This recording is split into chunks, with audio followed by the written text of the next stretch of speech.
When I learned how to dive in the Keys, almost the entire coral reef was alive. In the last 15 years, we've lost 60% of the living coral reef. But yet, when people go and they dive in Florida for the first time, they still think it's beautiful. And so that baseline for environmental quality is shifting, and it will continue to shift until we can present those people with a picture that says, no, this is what the pristine condition is or was, and this is where you see it today. And if we can't do that, there won't be any political will, there won't be any impetus for those new generations of people to engage or to try to restore it, because they'll think that it's pristine, and every one of them will accept a certain amount of degradation from what they consider to be pristine before they take action to do anything about it. And if that happens slow enough, it'll just continue forever. Project Baseline founders created an innovative solution that effectively addresses the need to capture baseline data that nurtures broad public awareness of underwater conditions on a global scale. Our mission is simple: empower passionate citizens to observe and record change within the world's aquatic environments in a way that fosters public awareness and supports political action. How do we accomplish this ambitious agenda? Project Baseline leverages a network of highly skilled volunteer scuba dive teams by focusing their energy on 3 central objectives.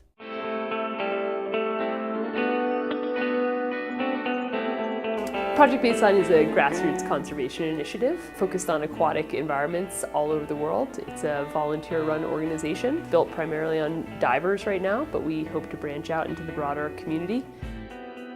Project Baseline is an endeavor to start to document local aquatic environments from this point forward so that we can eliminate the generational amnesia that exists today when we're looking at environments.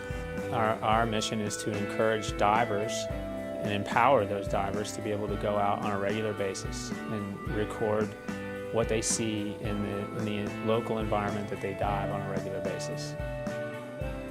You know, from my perspective, the most important thing people collect is simply pictures. The old adage is an old adage for a reason, that a picture is worth 1,000 words. And if we can collect a series of photographs and videos where people can see, you know, what's happening in a particular environment, that is the first necessary step before anything else can happen.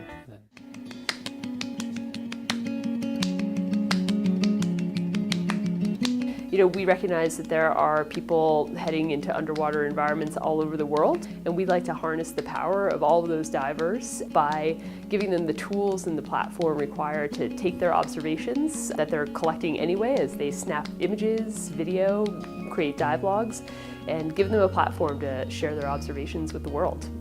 And then ultimately to help those people connect and understand what the threats are to that environment, and also to help them understand that they have a voice and that they can do something to help protect it. We really want to create a long-term catalog of those observations.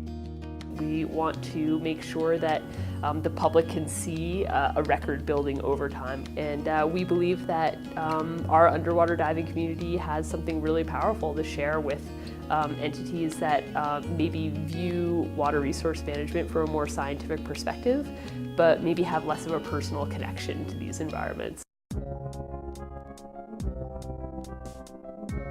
You know, unfortunately, most of the people that are tasked with, you know, managing the resource don't go there, and if they do, they don't go there on a very frequent basis.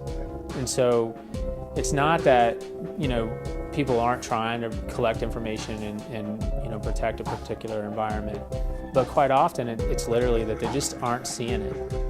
What we have the capacity to do is just show them.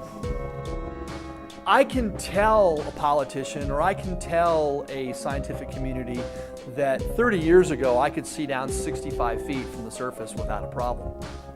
And they say, prove it, and I can't. And so the data and the conviction that we have as divers within this project will allow us to get more involved. I don't think it's going to take 5 to 10 years.